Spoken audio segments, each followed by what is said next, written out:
Seumur hidup Anda, sudah pasti Anda pernah mengenali individu yang ketagihan pornografi. Iya atau bukan? Jika iya, ia adalah tidak mengejutkan, dan jika tidak, sudah pasti individu di sekeliling Anda berahasia dengan Anda, ataupun Anda sendiri yang menyimpan rahasia gelap itu dengan diri Anda sendiri. Ikuti video ini dengan lebih lanjut untuk mengetahui mengenai impak ketagihan pornografi atau video lucah dan kesannya terhadap diri Anda. Assalamualaikum warahmatullahi wabarakatuh. Pada kali ini saya akan mengupas serba sedikit tentang impak pornografi terhadap akhlak insan. Pornografi berasal dari porne, perkataan Greek untuk pelacur. Istilah ini membawa makna penulisan tentang pelacur. Apakah maksud pornografi? Pornografi bermaksud bahan bertulis atau visual yang merangsang keinginan seksual dan bertujuan untuk memberahi pemerhati atau pembaca. Ia juga dikenali sebagai porn, smut, dan bahan-bahan lucah. Remaja zaman sekarang tidak lari dari terjebak dengan pornografi. Kecanggihan teknologi yang meningkat dengan pesat sejak 10 tahun kebelakangan ini membolehkan para pengguna di serata dunia mengakses pelbagai jenis data dan konten di internet, termasuk video-video yang berunsur lucah dan juga seks. Lambakan video-video lucah yang mudah untuk dijumpai di internet membuatkan minda anak muda dan remaja semakin tercemar dengan imajinasi dan pengisian yang merosakkan akhlak mereka. Walaupun laman web lucah kebanyakannya telah pun disekat oleh pihak berkuasa di negara kita, tetapi terdapat pelbagai lagi cara lain untuk mereka mengakses laman web tersebut.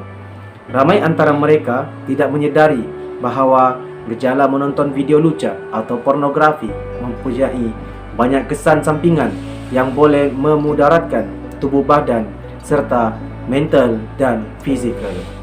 Ketagihan kepada video lucah. Seperti mana yang kita tahu, kebanyakan daripada mereka yang menonton video lucah tidak hanya setakat menonton, malah disertakan sekali dengan pergerakan lain. Zaman sekarang ini, tabiat onani bukan lagi perkara yang baru yang perlu kita bincangkan secara sulit dan rahasia. Kebanyakan daripada mereka terjebak dalam tabiat onani dan menonton pornografi secara serentak, yaitu sejak dari zaman remaja di sekolah menengah, dan ada yang lebih menyedihkan lagi terjebak dari sekolah rendah lagi.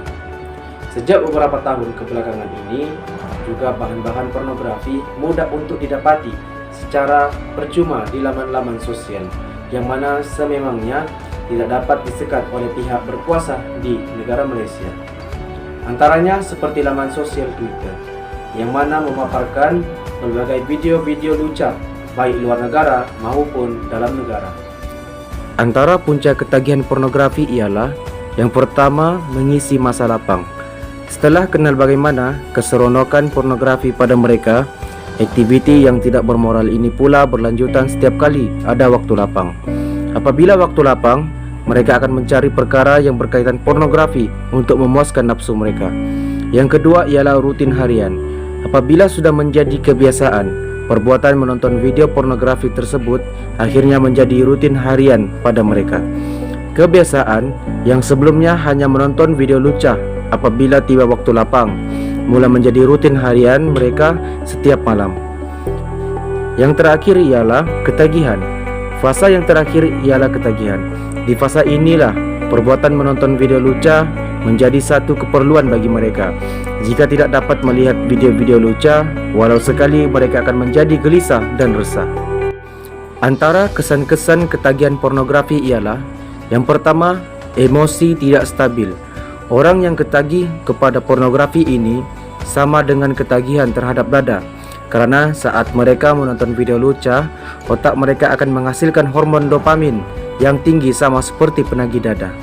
Yang kedua ialah urusan harian terganggu. Ketagihan terhadap pornografi boleh menurunkan keyakinan seseorang, menyebabkan prestasi dalam pekerjaan juga menjadi semakin merudum dan tidak produktif. Yang ketiga ialah tidak berminat dengan pasangan. Ini pula kesan pornografi khas kepada mereka yang sudah berumah tangga dan mempunyai isteri. Mereka yang ketagih pornografi akan merasakan bahawa pasangan mereka tidak dapat memuaskan manifestasi nafsu mereka.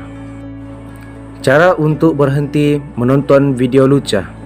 Yang pertama ialah dapatkan bantuan profesional konseling bersemuka. Pakar konseling dan psikologi telah dilatih untuk menguruskan kes-kes berkenaan ketagih.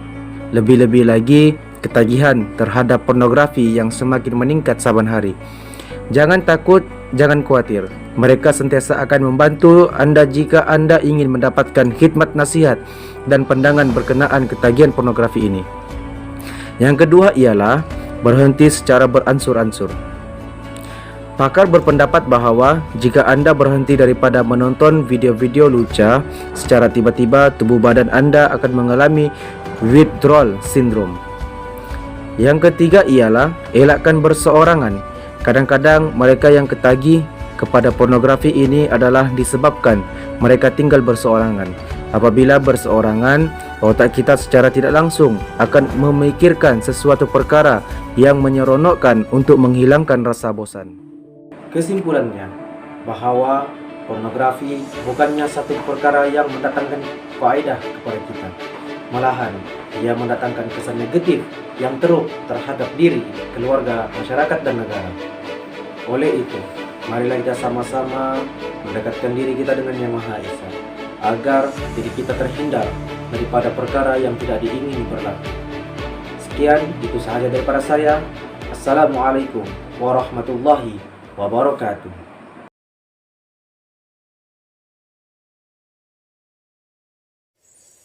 والذين هم لفروجهم حافظون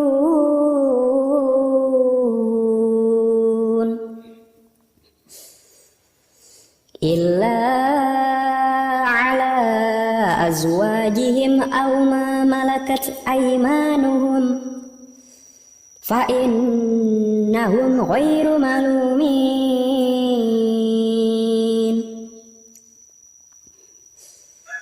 فمن ابتغى وراء ذلك فأولئك هم العادون